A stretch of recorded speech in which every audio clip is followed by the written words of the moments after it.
하나님께서 우리에게 주신 말씀은 열왕기하 15장 23절에서 38절까지의 말씀입니다.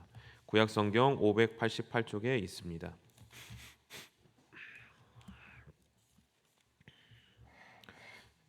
열왕기하 15장 23절에서 38절까지의 말씀을 함께 봉독하시겠습니다. 유다의 왕 아사랴 제50년에 무나엠의 아들 부가이아가 사마리아에서 이스라엘 왕이 되어 2년간 다스리며 여호와께서 보시기에 악을 행하여 이스라엘로 범죄하게 한 느밧의 아들 여로보암의 죄에서 떠나지 아니한지라. 그 장관 르말라의 아들 베가가 반역하여 사마리아 왕궁 호이소에서 왕과 아르곱과 아리엘을 죽이되 길르앗 사람 50명과 더불어 죽이고 대신하여 왕이 되었더라. 부가이아의 남은 사적과 그가 행한 모든 일은 이스라엘 왕 역대 지략에 기록되니라. 유다의 왕 아사랴 제52년에 르말라의 아들 베가가 이스라엘 왕이 되어 사마리아에서 20년간 다스리며 여호와께서 보시기에 악을 행하여 이스라엘로 범죄하게 한 느밧의 아들 여로보암의 죄에서 떠나지 아니하였더라. 이스라엘 왕 베가 때에 아스로 왕 디글랏 벨레셀이 와서 이온과 아벨벳 미아가와 아노아와 게데스와 하솔과 길르앗과 갈릴리와 납달리 온 땅을 점령하고 그 백성을 사로잡아 아수르로 옮겼더라. 우시아의 아들 요담 제20년에 엘라의 아들 호세아가 반역하여 르말라의 아들 베가를 쳐서 죽이고 대신하여 왕이 되니라. 베가의 남은 사적과 그가 행한 모든 일은 이스라엘 왕 역대 지략에 기록되니라. 이스라엘의 왕 르말라의 아들 베가 제2년에 유다 왕 우시아의 아들 요담이 왕이 되니 나이가 25세라. 16년간 다스리니라.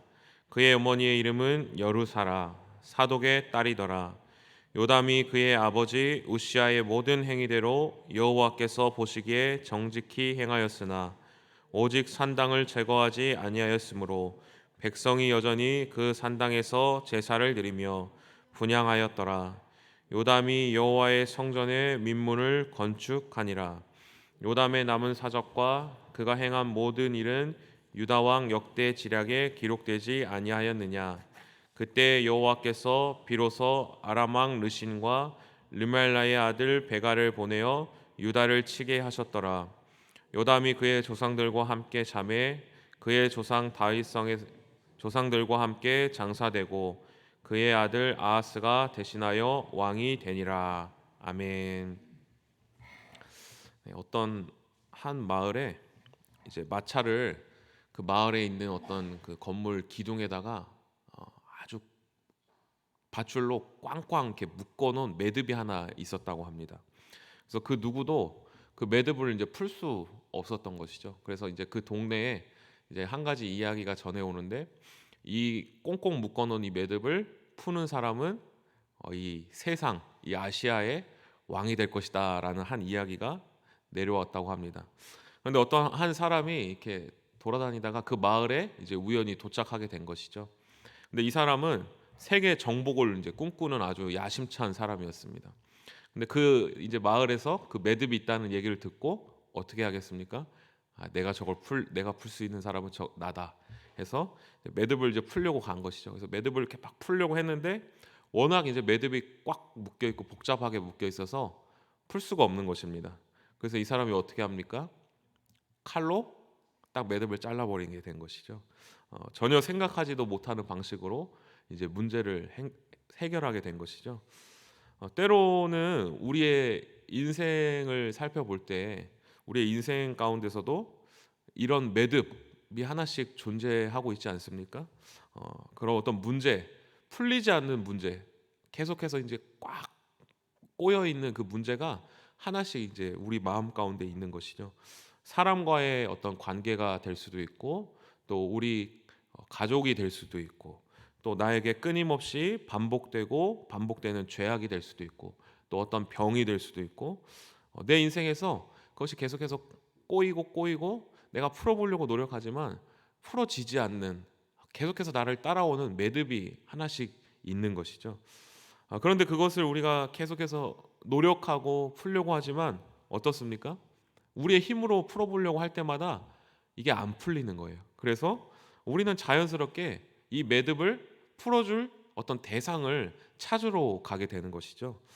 하나님의 백성, 하나님의 선민이었던 이스라엘 백성들에게도 이러한 문제들, 이러한 매듭들이 이스라엘 백성들 안에 존재했다는 것이죠.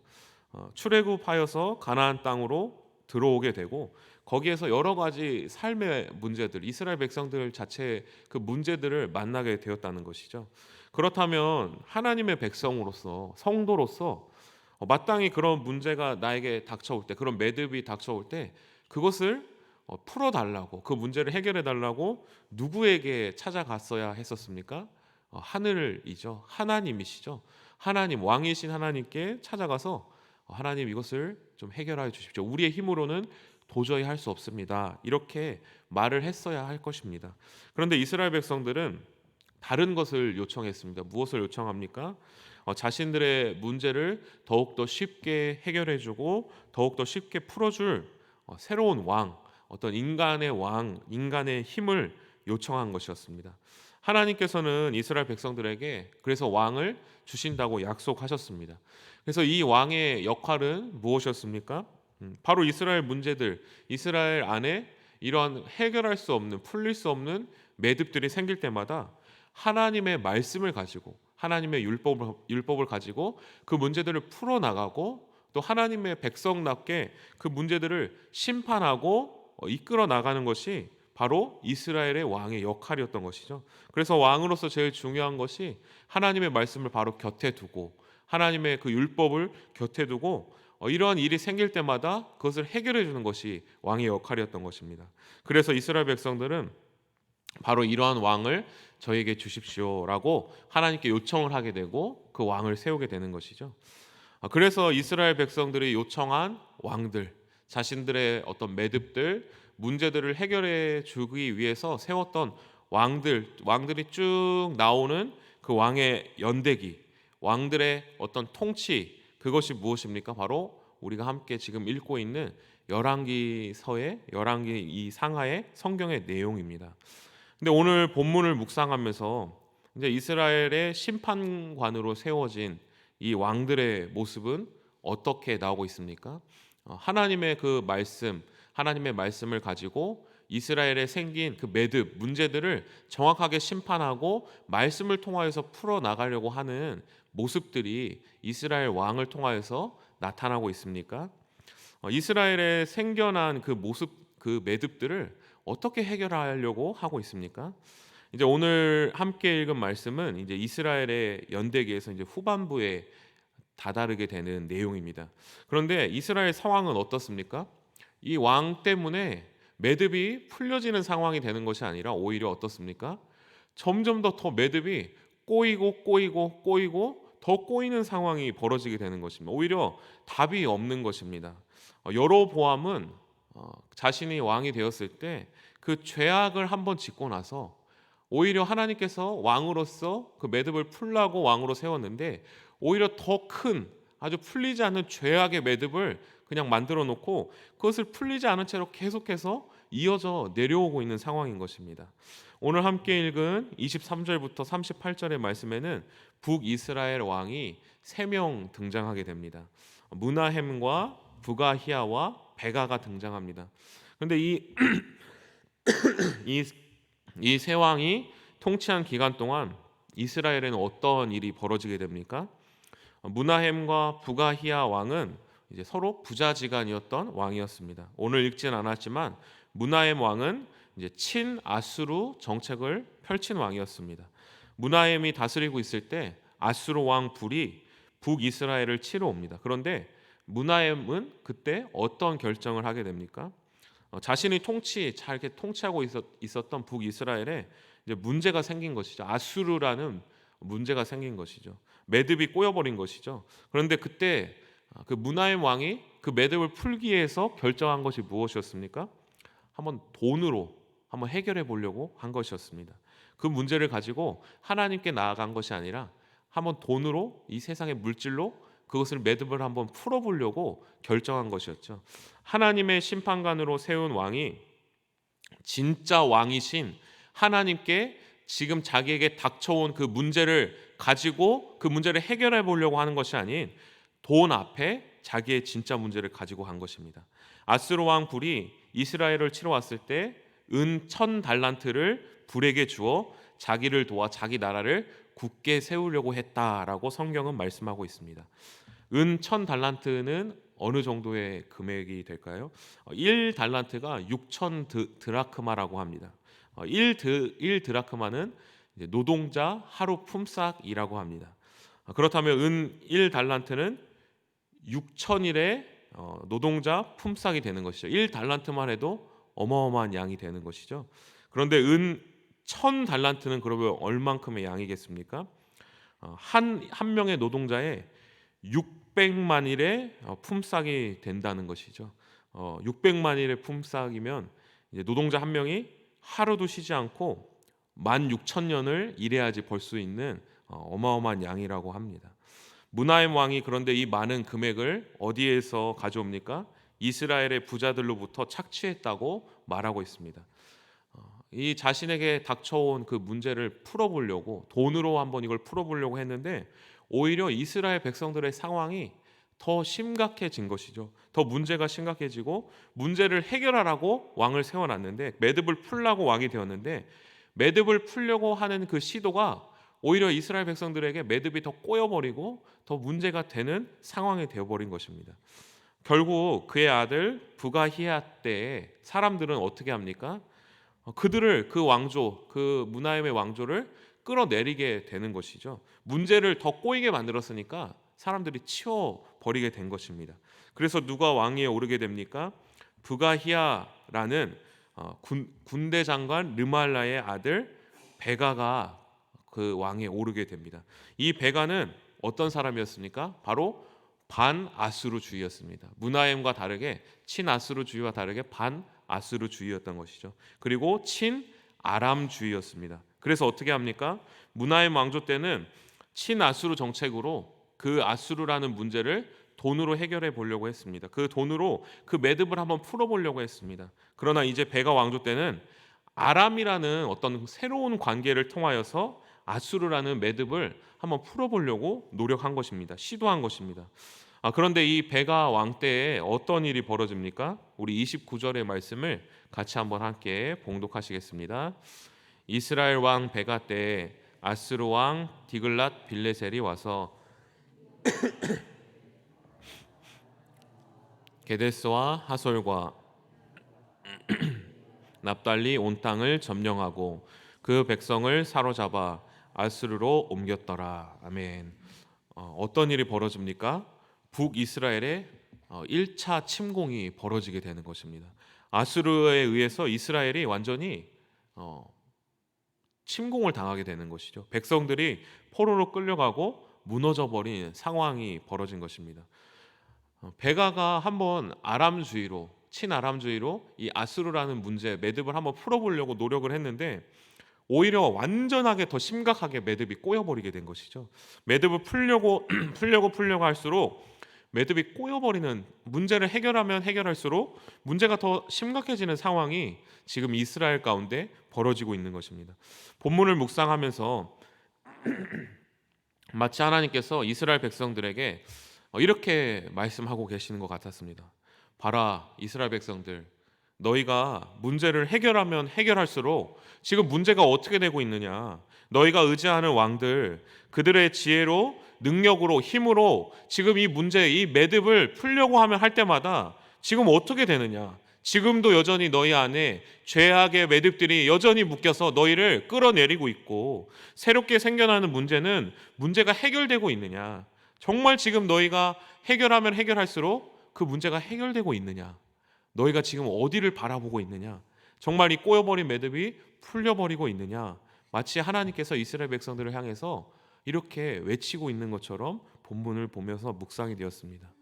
하나님께서 열왕기서를 통하여서 이 책을 읽고 있는 성도들에게 말씀하시는 것입니다. 이제 우리는 어떻게 합니까? 우리도 마찬가지입니다. 우리도 우리의 삶에 매듭을 풀면 풀수록 우리가 우리의 힘과 어떤 우리가 생각하는 것으로 이것을 풀어나가려고 할수록 더 꼬여버리게 되는 인생인 것입니다. 그것을 진정으로 풀어줄 자가 아무도 없는 이 현실. 그렇게 매듭을 내가 한번 평생 내가 풀어보려고 노력하지만 결국에는 그 문제에 눌려버리고 결국에는 그 매듭에 갇혀버리는 것이 바로 우리의 현실이라는 것입니다. 죄에 눌리고 죽음이라는 매듭에 묶여서 저 밑으로 내려가는 것이 우리의 현실이라는 것입니다. 제 아들을 볼 때 가끔 답답할 때가 있는데요. 우리 아들이 밖에 나가는 거를 되게 좋아합니다. 그런데 그러면 밖에 나가고 싶다고 이렇게 신발장에 가서 신발을 이렇게 가져옵니다. 그러면은 그 신발을 가져오면 어떻게 합니까? 신으면 되잖아요. 그런데 못 신는 거예요. 그래서 그거를 벽에다가 막 이제 비비고 막 자기 옷에다 비비고 막 이렇게 하고 막 어떻게 할 수가 없는 거예요. 자기 자신이 그걸 지켜보면 아휴, 왜 그러냐 막 이렇게 한숨이 나오죠. 그러면 그렇게 한참을 자기 혼자 씨름하다가 아들이 어떻게 합니까? 저를 보고 이렇게 합니다. 뭡니까? 신겨달라는 거죠. 그래서 제가 그 모습을 보면 싫게 웃고 그래 내가 신겨줄게 하고 딱 신겨주고 나갑니다. 우리의 아버지 되신 하나님은 우리의 현실을 외면하시는 분이 아니십니다. 우리는 우리의 삶의 매듭을 어디에다가 문대고 있습니까? 우리의 문제를 어디에 비비고 있습니까? 우리는 하나님 이거 어떻게 해요? 하나님 이 문제 어떻게 해요? 하면 하나님 어떻게 하십니까? 우리를 자녀 삼아 주셨기 때문에 하나님 웃으시면서 아유 내가 풀어줄게. 그래 너가 어떻게 하겠니? 내가 풀어줄게 하시면서 하나님께서 우리에게 오시는 하나님이신 줄로 믿습니다. 그 매듭을 풀어주신 약속은 어디에 있습니까?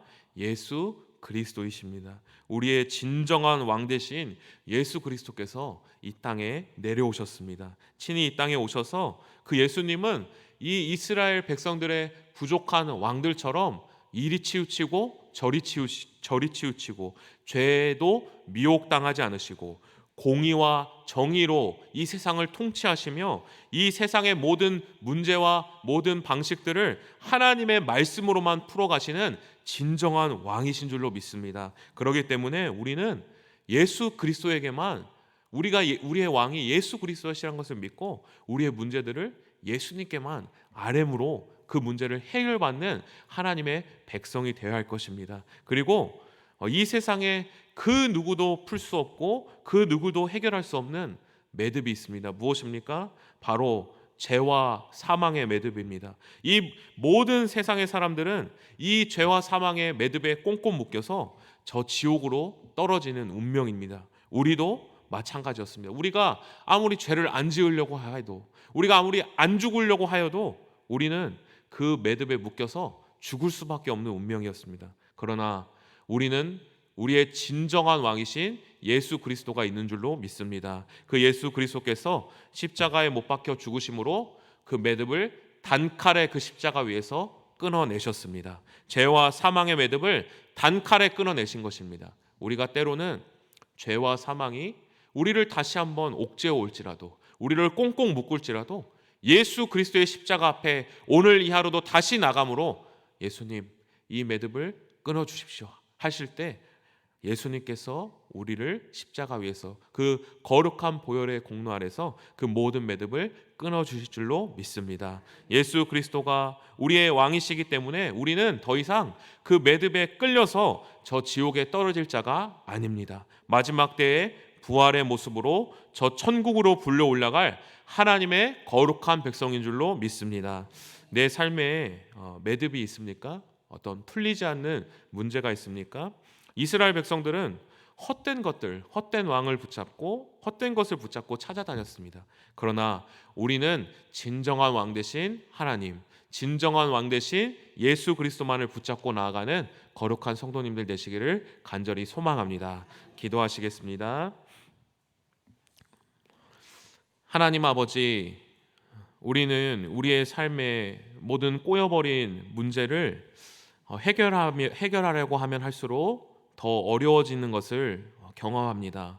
우리가 이 세상의 힘이 아닌, 이 세상의 방식이 아닌 오직 주님의 말씀 앞에 우리의 문제를 들고 나가는 우리들 될 수 있도록 인도하여 주옵소서. 그리고 우리의 가장 큰 문제인 죄와 사망의 문제를 항상 예수 그리스도 앞에 가지고 나아감으로 말미암아 십자가 위에서 그 모든 문제가 해결되었다는 것을 믿고 항상 생명을 경험하는 우리를 되게 하여 주옵소서. 예수님의 이름으로 기도합니다. 아멘. 다 함께 주님께서 가르쳐준 기도하겠습니다. 하늘에 계신 우리 아버지, 아버지의 이름을 거룩하게 하시며 아버지의 나라가 오게 하시며 아버지의 뜻이 하늘에서와 같이 땅에서도 이루어지게 하소서. 오늘 우리에게 일용할 양식을 주시고 우리가 우리에게 잘못한 사람을 용서하여 준 것 같이 우리 죄를 용서하여 주시고 우리를 시험에 빠지지 않게 하시고 악에서 구하소서. 나라와 권능과 영광이 영원히 아버지의 것입니다. 아멘. 우리 이 시간 계속해서 기도하실 때 오늘 주신 말씀 붙들고 먼저 기도합니다. 우리의 진정한 왕이신 하나님께 또 우리의 문제를 해결하실 능력이 있으신 하나님께 오늘 이 하루 모든 것을 맡기고 바라보는 우리 될 수 있도록 함께 기도합니다. 성령으로 충만하게 하셔서 오늘도 마땅히 기도할 바를 알게 하시고 이를 통해 모든 것을 합력하여 선을 이루시는 하나님을 경험할 수 있도록 또 가정을 위해 기도합니다. 우리 가정이 말씀의 권위를 인정하고 말씀으로 살아가는 믿음의 가정 될 수 있도록 교회를 위해 기도합니다. 하늘의 복을 받아 세상의 복이 되라는 표와 같이 하나님의 복을 먼저 누리고 그 복을 세상에 흘려보내는 제사장 된 교회 될 수 있도록 또 나라를 위해 기도합니다. 이 나라가 하나님의 주되심을 열방에 전하는 동방의 예루살렘 될 수 있도록 이 시간 주님의 도우심을 간구하며 함께 기도하겠습니다. 성령 하나님 아버지, 은혜를 감사드립니다. 우리 삶의 모든 문제를 주님의 손에 맡겨드립니다. 하나님 아버지, 긍휼히 여겨주시고 하나님 은혜를 베풀어 주옵소서. 이스라엘 백성들은 하나님 아버지 왕을 세워놓고 그 문제를 해결하지 못하고 자신의 힘과 뜻과 능력으로 해결함으로 스스로 하나님 고통받고 하나님 스스로 멸망하였습니다. 하나님, 우리는 주님께서 약속하신 거룩한 백성인 것들을 기억하며 하나님의 백성답게 의롭게 하나님 살아갈 수 있도록 도와주옵소서. 그것은 우리를 구원하시기 위해서 우리의 죄와 사망의 권세를 끊어내시기 위해서 이 땅 가운데 예수 그리스도를 보내신 그 하나님을 믿고 그 예수 그리스도를 믿는 것임을 믿습니다. 오늘 이 시간 그 주님의 은혜를 생각하며 나아가는 오늘 이 하루 될 수 있도록 인도하여 주옵소서.